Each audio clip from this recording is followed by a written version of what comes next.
को स्टार्ट करने से पहले स्टोरी की टाइमलाइन जान लेते हैं। इस स्टोरी की टाइमलाइन है 2 साल बाद की, जब परमैन और पाको एक दूसरे के साथ ज्यादा टाइम स्पेंड नहीं कर पाते थे क्योंकि अब जापान में क्राइम रेट घट चुके थे, जिसकी वजह से बर्डमैन ने सभी परमैन से कह दिया था कि उनको 2 शिफ्ट में रहकर ही काम करना पड़ेगा।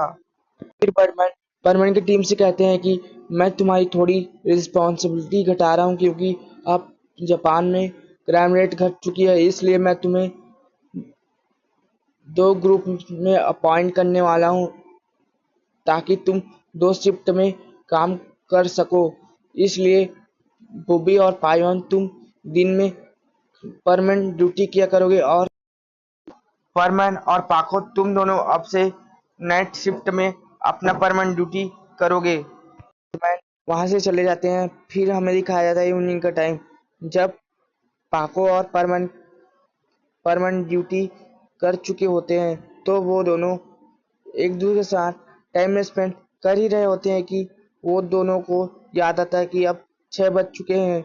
लेकिन परमैन भूलता नहीं कि बर्डमैन ने उससे कहा था कि वो नाइट में भी अपना परमानेंट ड्यूटी पाको के साथ करेगा। इसलिए परमैन पाको से कहता है कि उसे याद है ना कि बर्डमैन ने उनसे क्या कहा है। तभी पाको कहती कि हाँ मुझे याद है, मैं थोड़ी देर में अपना काम करके आ जाऊंगी।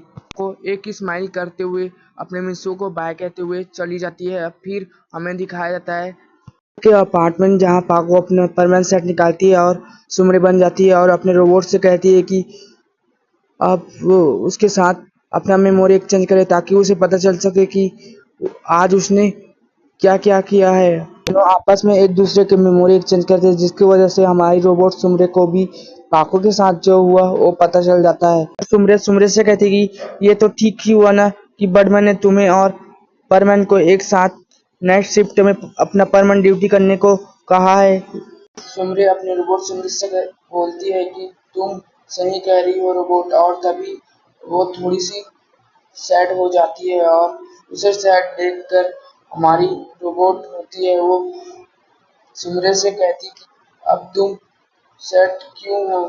रोबोट सुमरे से कहती है कि मैं सैड इसलिए हो रही हूँ क्योंकि बर्मन के साथ ज्यादा टाइम स्पेंड नहीं कर पाऊंगी अब से। की बातों को सुनकर उसकी रोबोट उसे कहती कि इसका भी मेरे पास एक सल्यूशन है, बर्मन के साथ और भी ज्यादा टाइम स्पेंड कर पाओगी और उसके ज्यादा करीब भी आ पाओगी। सुमरे अपने रोबोट सुमरे से कहती कि ऐसा कौन सा सल्यूशन है जिससे हम दोनों एक दूसरे के करीब भी आ पाएंगे और एक दूसरे के साथ ज़्यादा टाइम स्पेंड भी कर पाएंगे, तो उसे मुझे जल्दी ही बता दो। और तभी उसकी रोबोट कहती कि ठीक है, बट मुझे तुम्हें ट्रीट देनी पड़ेगी। मैं अपने रोबोट सुमरे से कहती कि ओके मैं तुम्हें ट्रीट दे दूंगी, बट वो सल्यूशन बता दो जिससे मैं अपने मिसो के और भी ज़्यादा करीब आ सकूं और उसके साथ ज़्यादा टाइम स्पेंड कर सकूं।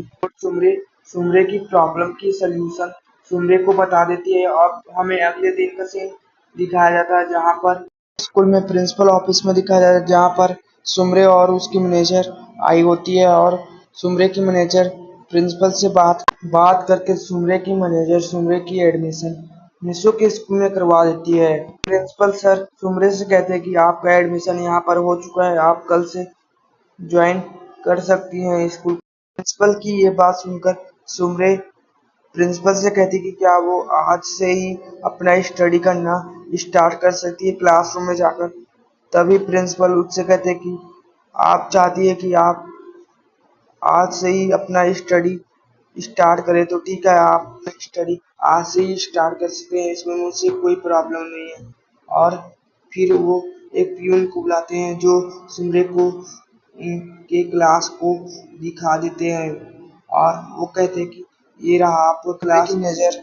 सुमरे की क्लासरूम को देखती है और उसे देखकर कहती कि क्या आप इस क्लासरूम में पढ़ेंगी, इससे तो अच्छा आप किसी सेलिब्रिटी स्कूल में पढ़ लेती जहाँ पर अनेक फैसिलिटी है, जहाँ पर इलेक्ट्रॉनिक गैजेट से पढ़ाए जाते हैं। फिर सुमरे अपने मैनेजर से कहती कि मुझे कोई दिक्कत नहीं है पढ़ने में, तो आपको क्या दिक्कत हो रही है? अपने मैनेजर से कहती कि ठीक है, मैं अपने क्लास में जा रही हूँ क्योंकि मैं नहीं चाहती कि मैं फर्स्ट दिन से ही क्लास में लेट पहुंचूं। तो ठीक है, मैं चलती हूँ, आप चले जाइए यहाँ से।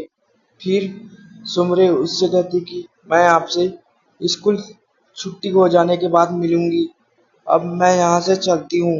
ऐसा कहकर वो अपने क्लास में चली जाती है। सीन शिफ्ट होकर यहाँ पर निस्सू को दिखाया जाता है जो अपनी क्लास में बैठा होता है।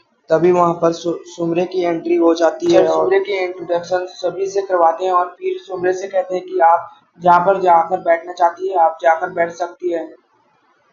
कोई दिक्कत हो तो आप प्रिंसिपल से शिकायत या फिर मुझसे शिकायत कर सकती हैं। सुमरे टीचर से कहती है ओके सर, और ऐसा कहकर वो निस्सू के लेफ्ट साइड बेंच खाली होती है तो उसमें जाकर बैठ जाती है और मिसू को देखकर एक प्यारी सी स्माइल करती है और मिसू सुमरे को स्माइल करते हुए देख लेता है और कहता है कि ये लड़की मुझे देखकर स्माइल क्यों कर रही है। और फिर मिसू उससे नॉर्मल रिएक्ट करते हुए कहता है कि हेलो, आप मुझे देखकर इतने स्माइल क्यों कर रही हैं?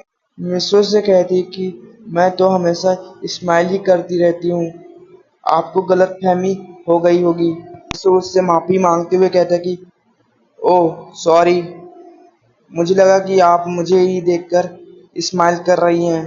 फ्रेंड्स, आप यहाँ पर कंफ्यूज मत होना क्योंकि सुमरे को यहाँ पर अपना मिसू जानता नहीं। इस स्टोरी में पाको को जानता है लेकिन उसके फेस को उसने आज तक कभी नहीं देखा। पाको ने उसे अभी तक बताया है कि वही सुमरे है, तो आप कंफ्यूज मत होना। से स्टोरी को कंटिन्यू करते हैं। फिर मिस्टर सुमरे से कहते हैं कि वैसे मेरा नाम मिसेस हुआ है और आपका। फिर सुमरे मिस्टर से कहते हैं कि मेरा नाम सुमरे हसीनो है, आप मुझे यहाँ से सुमरे भी कहकर बुला सकते हैं। मुझे सुमरे मिस्टर से कहते हैं कि मैं एक चाइल्ड एक्ट्रेस हूँ और यहाँ पर पढ़ने आई हूँ, मैं यहीं पर अपना स्टडी करूँगी। फ्रेंड्स, इस स्टोरी की एंडिंग हो चुकी है। हम मिलते हैं नेक्स्ट एपिसोड में। और ऐसे इस स्टोरी को लाइक कर देना और चैनल को सब्सक्राइब कर देना क्योंकि कुछ दिन में एक मूवी आने वाला है और उस पर काम चल रहा है।